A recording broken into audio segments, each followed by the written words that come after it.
Well, baby, you also gotta spend the money on the lens.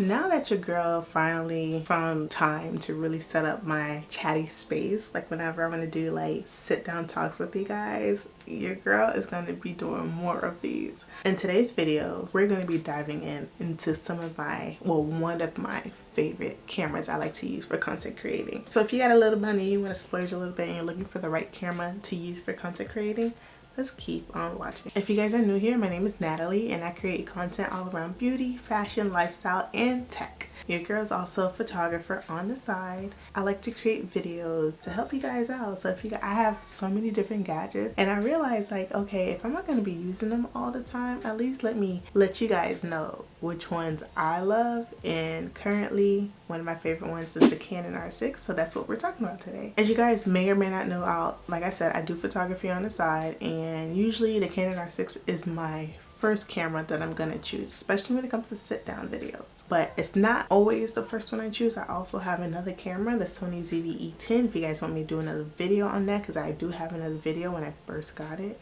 But if you guys want me to do another video on that, please let me know down in the comments. But today we're talking about my number one. What I love about this camera is the quality. As you guys can see, the quality video that I can achieve. Let me start by saying this. You can get a Canon R6, but the lens is what give you that crisp quality. Always remember that. So don't go out there spending all that money and you're wondering like, oh, that camera doesn't give me that same quality. Well, baby, you also got to spend the money on the lens. The body facilitates and the lenses, baby, they create. But of course, if you guys also want a separate video on all the lenses I have, please let me know also. Let me not get sidetracked, but one of the things that I love about this camera is the 4K video quality I get from this.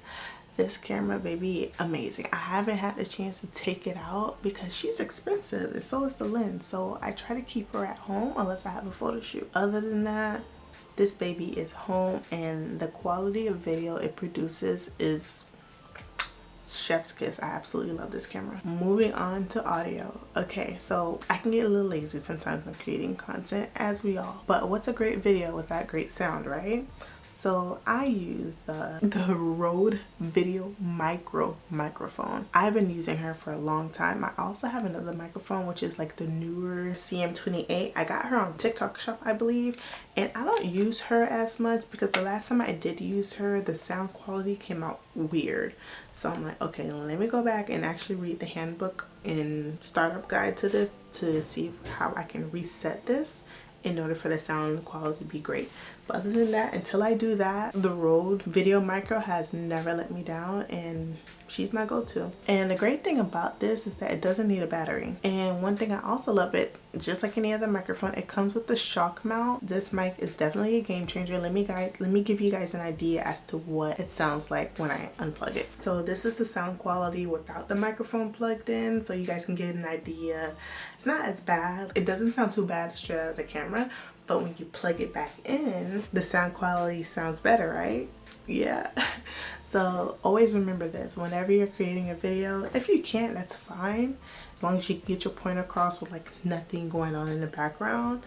But definitely try to invest in a really good microphone because it just takes your video to a whole nother level. Let's talk about lighting. Lighting is so crucial when it comes to videos.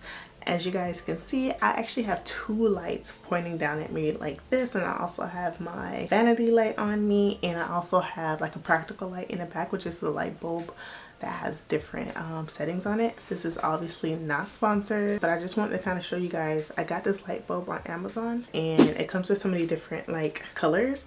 So if I wanted to, I could turn it to yellow, I could turn it to blue, pink. I absolutely love it. So I'll link it down below if you guys want to check that out. I wanted to add like a practical light. That way it separates me from the background and makes the video look so much better. So I want to show you guys how it looked with just one light on me. This is just with one light on me. Oh Lord, my battery's dying. Hold that thought. as I was saying, this is how the light looks with just one light, and if I turn off the other light, this is just with my vanity light. Now this is kind of good if you're looking for that moody, you know, moody vibe, but for me, I need both lights on me. And I got these lights off of Amazon. Now you can probably get these on TikTok shop too, but I wanted these because they were just perfect for me. But this is like on its high setting. Not bad, right? And then this is the other light. Right, perfection. So this is the vibe I want to go for. I kind of want to lower the, yeah, I think this is perfect. Each light plays a role with creating perfect balance and depth, so it makes the content more visually appealing. So you see somebody with like these bright behind lights on them, or like the lighting just looks horrible, depending on the person though, because some people will watch no matter what. It can really make or break your video, and some people will keep scrolling just because it doesn't look visually appealing. Once I have everything shot, it's over to editing. Now I have separate days when I film my content and when I edit my content, but I personally use Final Cut Pro. I've tried CapCut. The thing about CapCut, I was testing it out one day. I did a whole video, I edited a whole video on there, and then when I tried to export it on its highest settings, and when I exported my video from Final Cut Pro still had my video look crisp. And although CapCut video looked great, I prefer Final Cut Pro. There's a difference to me. I felt like the CapCut video didn't look as high quality like if I were to have exported it from Final Cut Pro. I personally feel like Final Cut Pro has more of a user-friendly interface. Some people may argue and say absolutely not, but I think it's because I've been using it for so long, and it's, I don't know. Also, I would say this: if you're looking into using a different editing software, please make sure you use or you research and you watch a lot of videos before you get it. And that's probably why I thought that it was user-friendly for me, because I've watched thousands of videos, so I was familiar with the interface. So don't just download an editing software and then you get frustrated because you don't know how to use it. So take your time, research, get to know the software before you purchase it. A lot of people would also say that they're not tech savvy and it's not user friendly. I think if you're not as tech savvy, it's perfect, but that's just my opinion. Y'all let me know down in the comments which editing software you use. For me, the next one I do want to use would be DaVinci Resolve. Like, a lot of people talk about Adobe Premiere, but girl, DaVinci Resolve, when I watched multiple videos on what that software could do, I'm just trying to find a time where I could actually really learn. I'm talking about one-on-one. Like, I'm gonna invest on that software.